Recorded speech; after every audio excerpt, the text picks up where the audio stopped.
Hey everybody, how's it going? Thanks for stopping by. I am going to riff it up on what's going on with Candlelight Church, and I'm going to begin with giving you a little of my history with the church.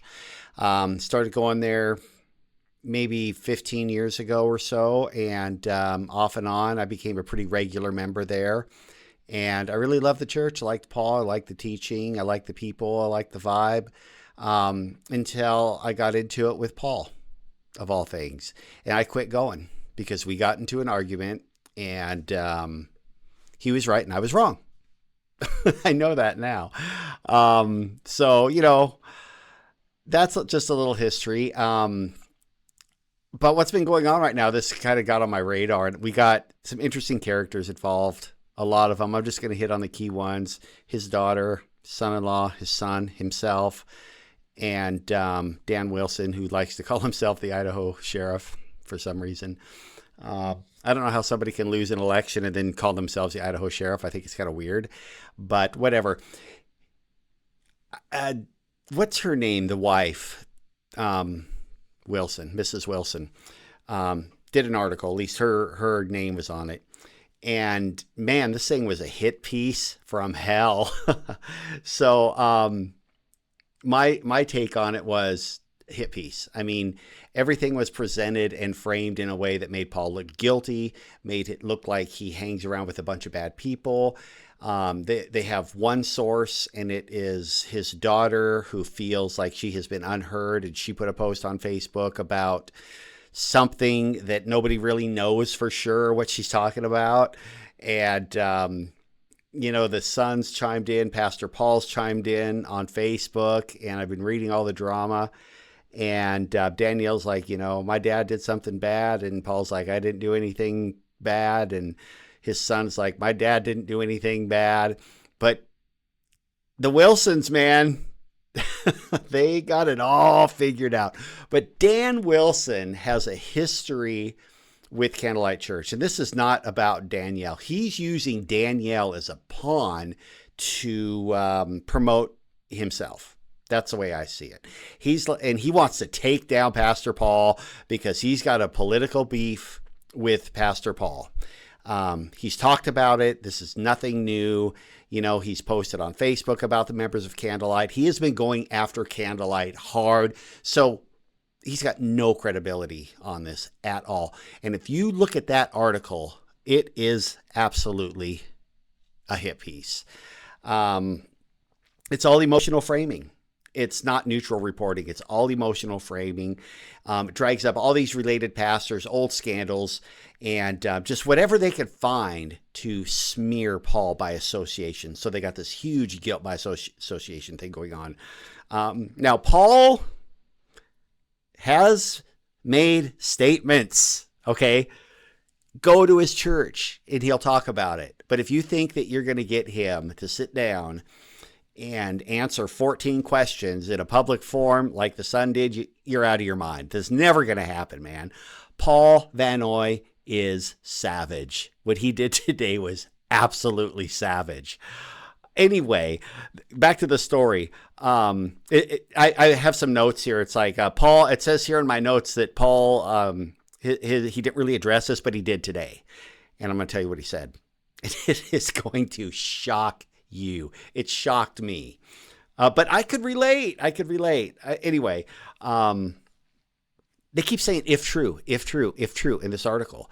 So it's like some shield, if true, blah, blah, blah, blah. If true, blah, blah, blah, blah, blah, blah. And if true, blah, blah, blah, blah. It's almost like extra. It's stupid. He brings up past political grudges. And they're current. And he frames everything like he frames a narrative before he frames any details. It's like, here's what's going on, blah, blah, blah said this, and Daniel said this, and, the public demands answers, and it's just textbook bias.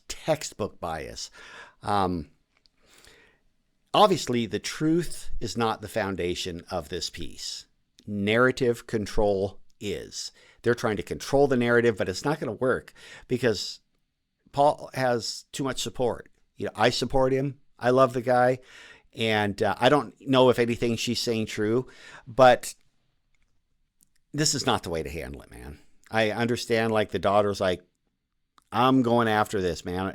But what Dan has done is he's taken Danielle and used her as a tool to take down Paul. And, he's like foaming at the mouth, and listening to phone calls and doing Facebook shorts like, ooh, we got the thing.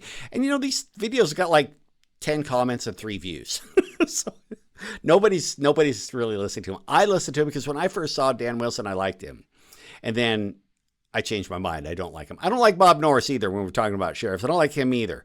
Anyway, I rant. This piece was not journalism. Okay. Now, I'm a news hound. I know journalism when I see it. I'm not a journalist. I'm just a guy with a guitar for the most part. But in a band called Saint.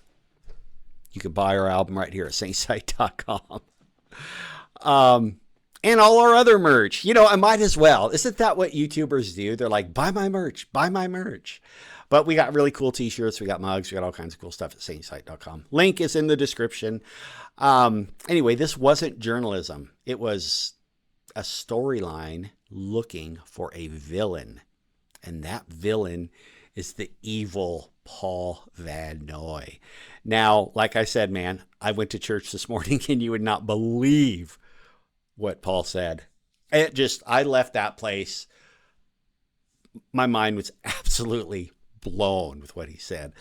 So I'm going to try to make this short. He preached on Paul's thorn in the flesh. Okay.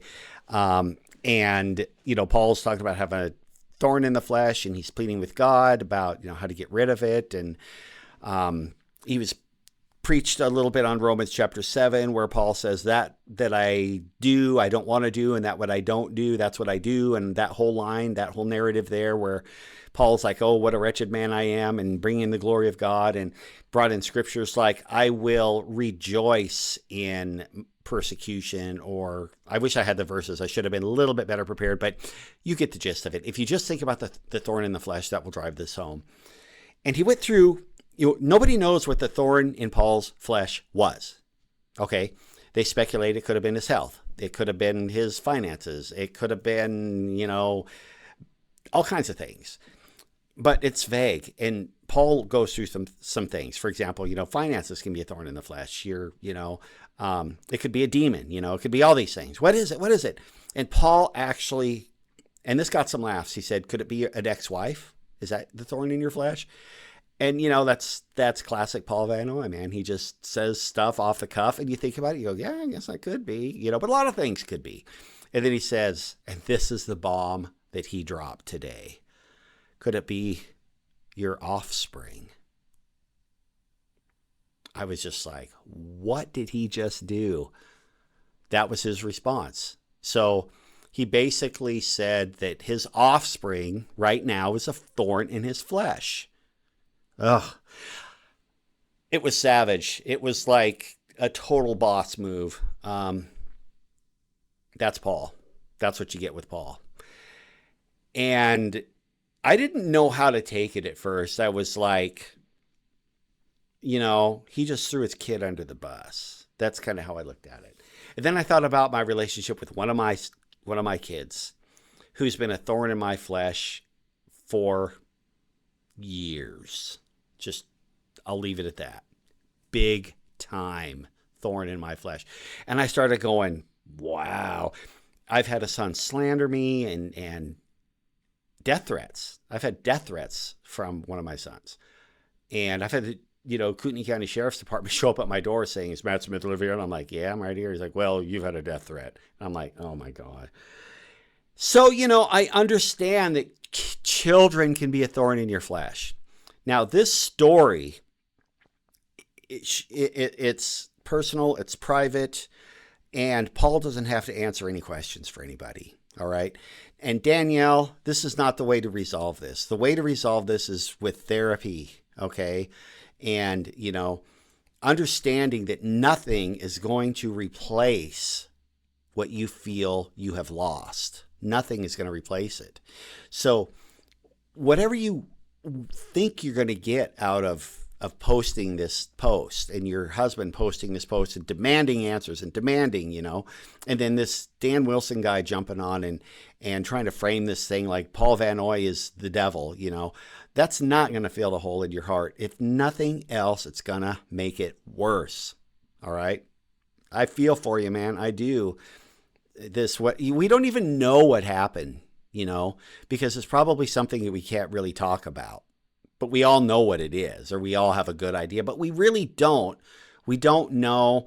We don't know where. We don't know when. We don't know with who. We don't know how. I mean, I think I saw you're 38 years old, so this spans, I don't know how far back this goes, but you're not going to find it this way. This is only going to make it worse. I've been there. I know. I'm speaking from experience. Okay. Yeah, so that's kind of what's going on at Candlelight, you guys. And Paul made a statement this morning. He said, place is packed as usual. And I think he might have been expecting people not to show up today because of this. But we're not going to fall for it. And I haven't been like best friends with Paul, but I did spend a fair amount of time chatting with him. I have a lot of respect for the way he teaches the Bible. Best Bible teacher around by far, hands down. And I've studied with the best. I went to Koinonia House for 20 years and listened to Chuck Missler. Okay. I've heard some really good Bible teaching. Read a lot of books. I'm a very studied up Christian on my theology, church history, stuff like that. But, so, I feel like I can actually go to Candlelight and get something. And, I did today, and I always do. Paul teaches at a level that's entry level, but he takes it up a notch, or 2 or 3 or 4. He'll always throw a little bit of that in there, and it's always nice. Now, I don't know who's telling the truth. I don't know who's lying. All I know is that article that we talked about earlier was a hit piece, and it was... oh gosh, it was a hit piece, and it used Danielle and it went after Paul. And that's my take on it. So thanks for sticking around, listening to me ramble, and I hope to see you at church. Everybody have a great day.